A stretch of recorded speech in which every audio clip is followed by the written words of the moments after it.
Hi, welcome to Richard Cabile YouTube channel, and for today's tutorial, I will be teaching you on how to enable and disable content restrictions in avatar and nickname changes on iPhone X. But first, can you subscribe to this channel and don't forget to hit the subscribe button and the bell to notify you for the new updates. And let's start.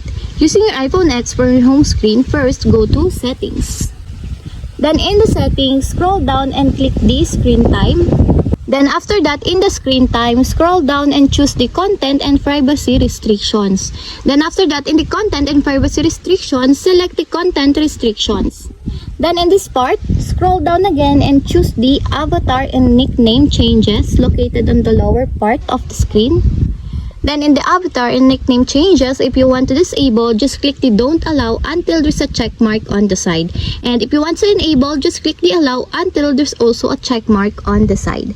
And that's it. We have successfully enabled and disabled content restrictions and avatar and nickname changes on iPhone X. If you have a question, kindly comment down below and don't forget to hit the subscribe button and the bell to notify you for the new updates. And thank you for watching!